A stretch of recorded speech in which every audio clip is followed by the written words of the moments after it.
क्या इंसान कभी अमर हो सकता है?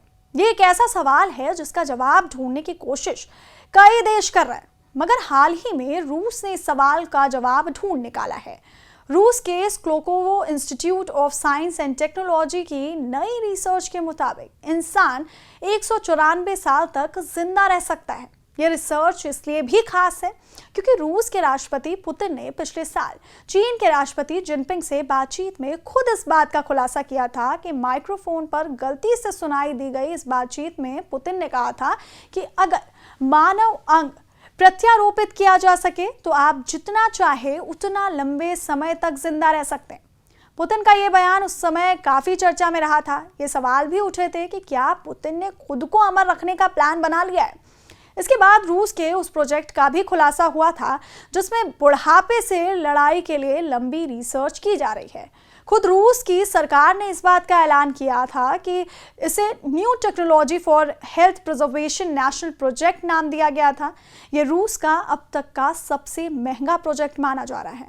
प्रोजेक्ट के तहत वैज्ञानिक बढ़ती उम्र रोकने के लिए एक जीन थेरेपी विकसित करने का प्रयास कर रहे हैं। सवाल यह है कि अगर रूस समय रहते थेरेपी विकसित कर लेता है तो क्या पुतिन इसे लेकर अमरता प्राप्त करने वाले पहले इंसान होंगे? Skolkovo institute of science and technology and artificial intelligence रूस के मॉस्को में स्थित है। यहाँ के वैज्ञानिकों ने हाल ही में एक रिसर्च किया है जिसे एनपीजी एजिंग जर्नल में प्रकाशित किया गया।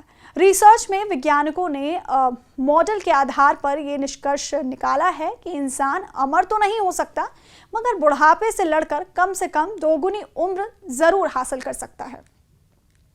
ऐसा तब होगा जब शरीर को बुढ़ापे में बदलने वाले सभी कारणों को समाप्त कर दिया जाएगा और घातक बीमारियों को जड़ से मिटा दिया जाए। वैज्ञानिकों के मुताबिक किसी भी इंसान की उम्र सोमैटिक म्यूटेशन तय करते हैं। ये वो प्रक्रिया है जो डीएनए के अंदर होती रहती है। उम्र बढ़ने के साथ डीएनए में टूट फूट होती है तो शरीर उन्हें ठीक नहीं कर पाता। कोशिकाएं कमजोर होती हैं तो इंसान बूढ़ा होने लगता है। पिछले साल सितंबर में चीन ने एक विशाल सैन्य परेड आयोजित की थी। इसमें पुतिन भी मेहमान बनकर पहुंचे थे। तियानमेन स्क्वायर पर जिनपिंग, पुतिन और नॉर्थ कोरिया का तानाशाह किम जोंग उन आपस में बातचीत कर रहे थे। इस बातचीत को गलती से माइक्रोफोन ने पकड़ लिया।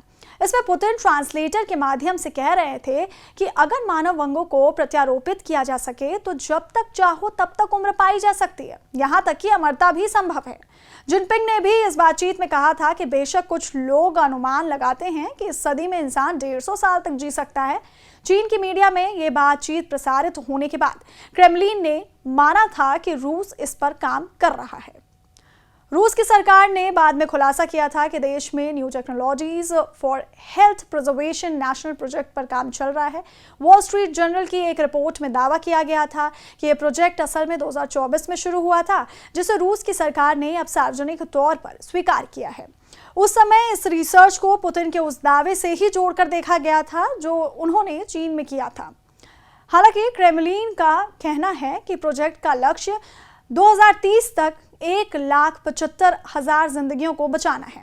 इस पूरे प्रोजेक्ट का बजट $26 बिलियन रखा गया है, यानी 2 लाख करोड़ रुपए से ज्यादा इस पर खर्च किए जा रहे हैं।